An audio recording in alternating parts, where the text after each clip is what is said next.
We didn't know before she was born. There is a test you can have, but I didn't have it. I was only 22, so you think that nothing's going to happen.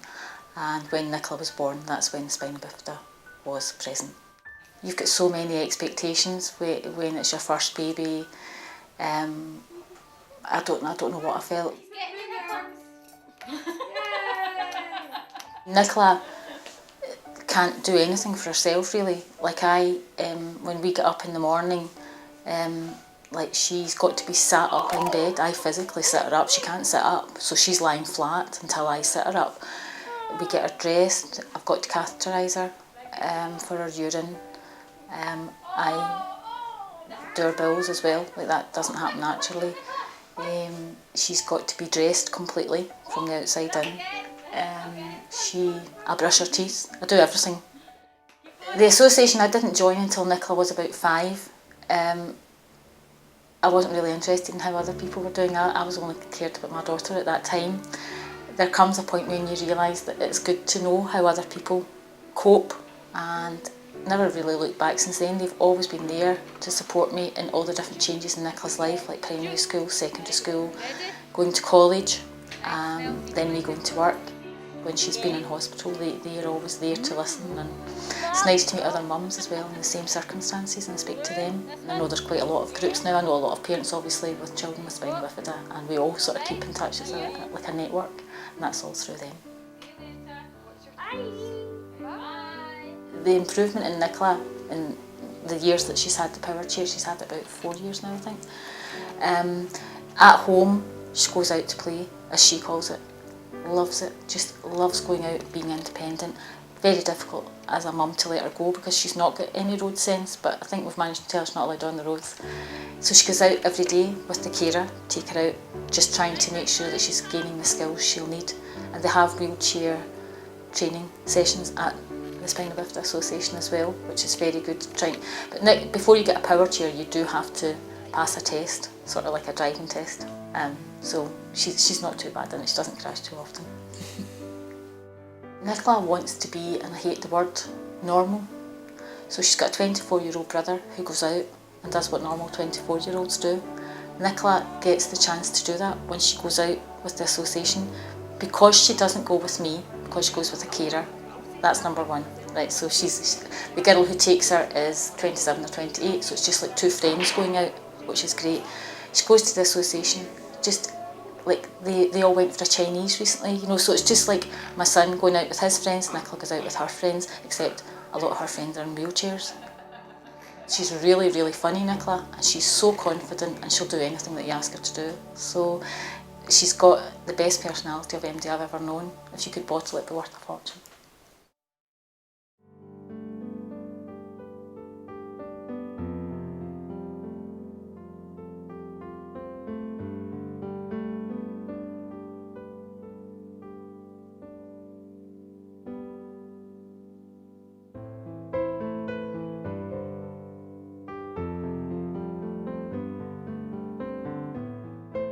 He's really demanding, he wants everything he sees because we're spoiled and rotten.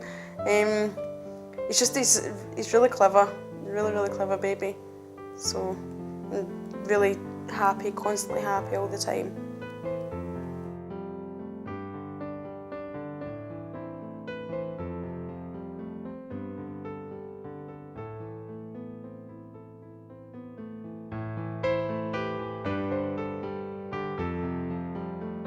Since Caden's been born, every 3 months his shunt was blocking, and then just 2 weeks ago that was the longest we got with a shunt. It was 6 months, and it's been really scary times basically.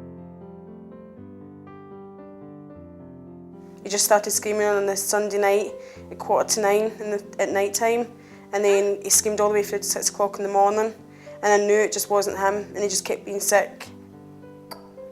He was in hospital for 2 days and nothing was showing, any signs, and then we get sent to Southern General, so he went for an operation there, but like when his shunt's blocked he tends to stop breathing, so it is a really scary thing for us.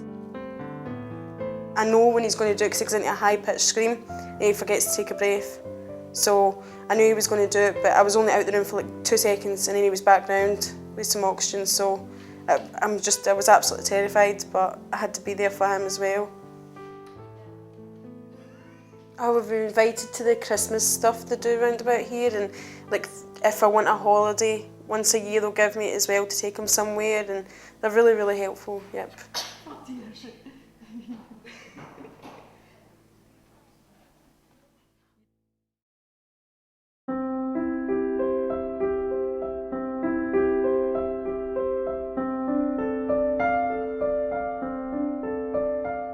My daughter is paralysed really from the waist down. She doesn't have any feelings in her legs. She doesn't have any power in her legs or anything. Hydrocephalus is again because of the spine hasn't fused properly, the fluid's not draining in her brain properly. I get up in the morning, I give her her medicine, and then she gets showered, and then she gets all her things done with her catheterising, because I've got to flush her and then fix her and everything, get her ready for school, and then she goes in, gets her breakfast. And then of course when she goes to school I try and get tidied up and get all the work done and make the dinners and everything else, just whatever every other mum does. Well, the sessional worker will come out and she'll take Kirsten to maybe go 10-pin bowling or the pictures. It's getting Kirsten away from me, because she's with me, apart from school, she's with me 24/7. Sarah, she'll even probably take her out shopping, which Kirsten loves and I hate. So I just absolutely hate going shopping. And I think just whatever Kirsten wants to do. Sometimes when I sit and think what I do during the day, I think, where do I find time for me, really? So Sarah going out will be good, it'll be me time. I'll do whatever I want to do. The family group is once a month, and Kirsten goes and she goes into the creche. Go! Well, the parents, we know what each other's kind of going through, and we just sit and chat and just talk about different things, and then they have guest speakers coming in every so often, which is good as well. She loves going, actually. She loves going to the Spina Bifida because there's people there and they're in the same boat as her, you know.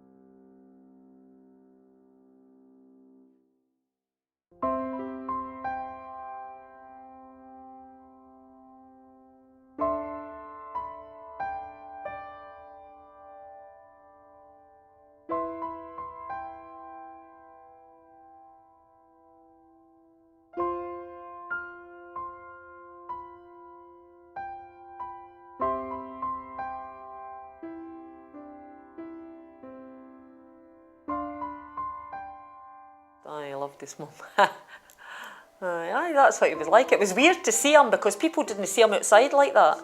You know, he was like, the hood up, and you know, you want to fight, and but same as Mirren.